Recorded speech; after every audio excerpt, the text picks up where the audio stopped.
जो बहुत सोता है उसको कभी योग सिद्ध नहीं होता। सच्ची मानिए, 3 घंटे नींद में काम हो जाता है, अधिक से अधिक 4 घंटे। भागवतिक चिंतन अपने आप इंद्रियों को संतुष्ट कर देता है। जो नींद से संसार का चिंतन छूटने पर इंद्रियां बल को ग्रहण करती हैं, वही भगवत चिंतन से स्वाभाविक प्राप्त हो जाता है। आनंद पूर्वक जैसे सुख को हम सहते, ऐसे हम दुख को सह जाएंगे, क्योंकि हमारा स्वरूप दुख सुख से परे है। हमारे आराध्य देव, हमारा लक्ष्य दुख सुख से परे है। वो तो सच्चिदानंदमय है, पर ये बातों से नहीं होगा, स्थिति से होता है। स्थिति कब आती है? अभ्यास करने से। अगर आप अभ्यास परायण रहेंगे तो ऐसा होगा।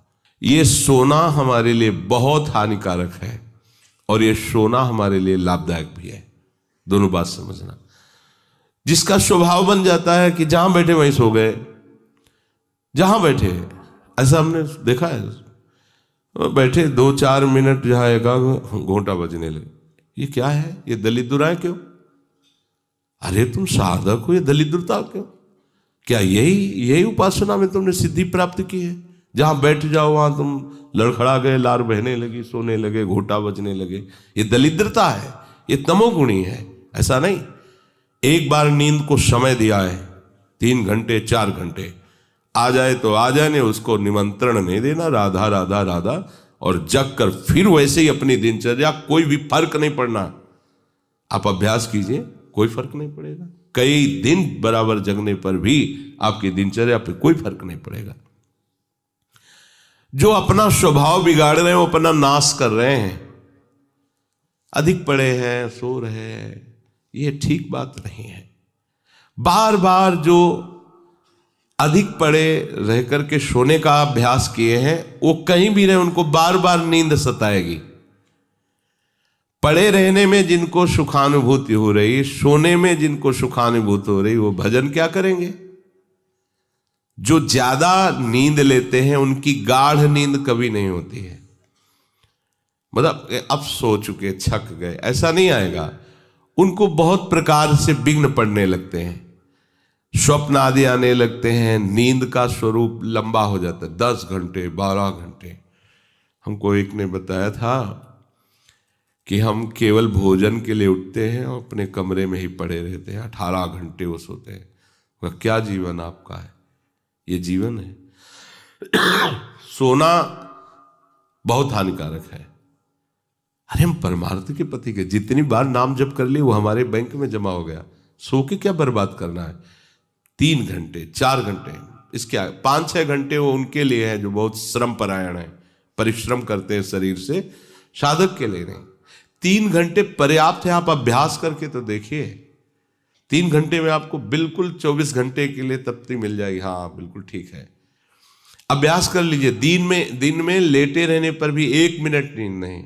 अभ्यास कीजिए। अभ्यास अमृत है और अभ्यास ही मृत्यु है। आपने जैसा अभ्यास कर लिया, अमृत का अभ्यास किया तो अमृत है, और मृत्यु का अभ्यास किया तो मृत्यु है। भोगों का अभ्यास करना, सोने का अभ्यास करना, प्रपंच में अधिक रुचि रखना, ये सब मृत्यु है। नामामृत, लीलामृत, रूपामृत, धामामृत, इसका अभ्यास करो, अमृत है ये। शरीर उसका बहुत सोने पर भी आलस्य से भरा रहेगा।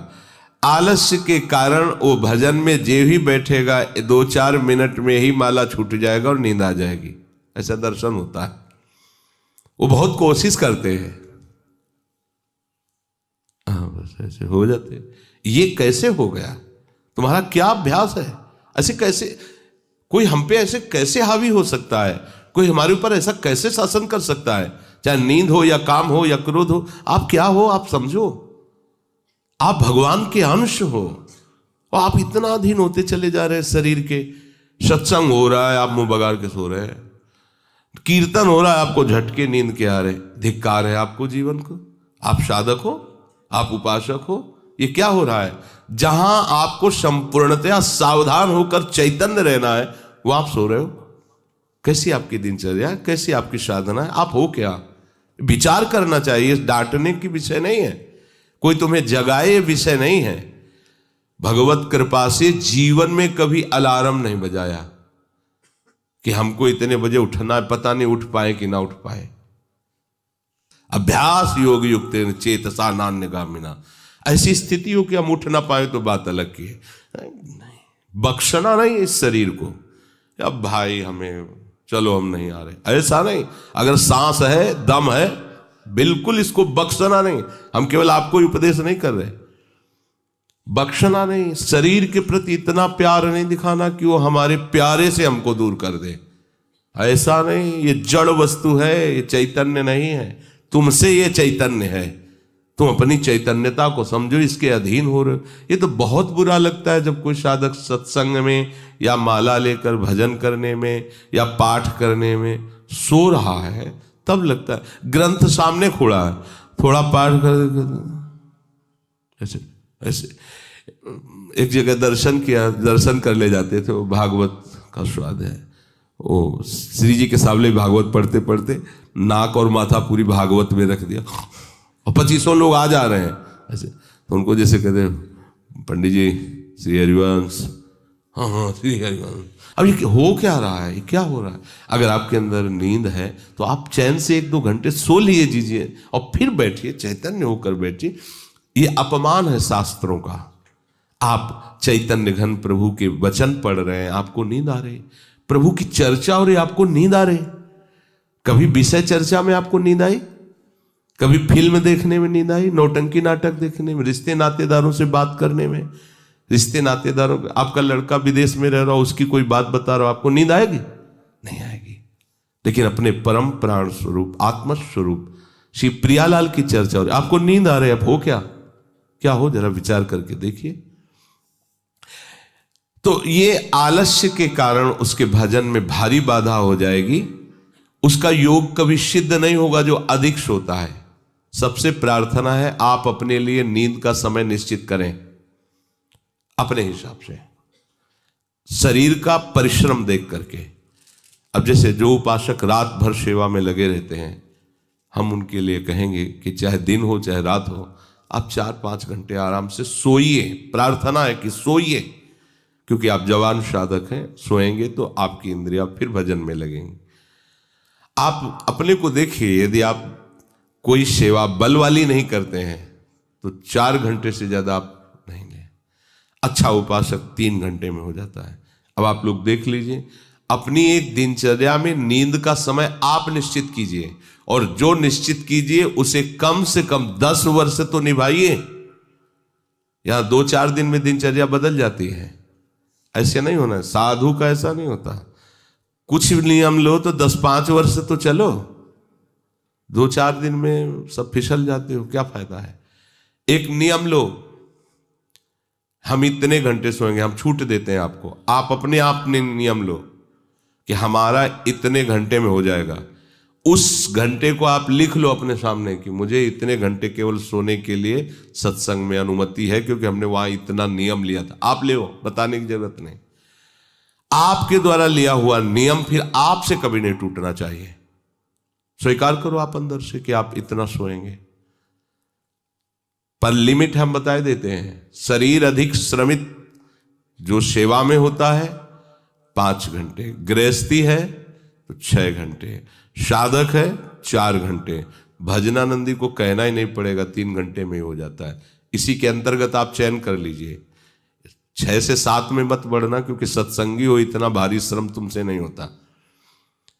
बलराम ब्रजवासी है, 20 वर्ष की बात बता रहे हैं, एक दिन की नहीं, 20 वर्ष की नित्य दिनचर्या से वृंदावन की परिक्रमा, और कितनी मेहनत से चक्की चला करके 150 रुपया करके घर परिवार चलाना, संत सेवा करना, सत्संग सुनना, ये सब गृहस्थ है, परिवार है, भागे घूम रहे हैं परमार्थ के लिए, नंगे पैर पूरे वृंदावन। 20 वर्ष पानी गिरे, पत्थर गिरे, कोई मतलब नहीं। इतनी इतनी एड़ी फट गए एकदम। अब उनको क्या कहोगे? साधु नहीं कहोगे तो क्या कहोगे?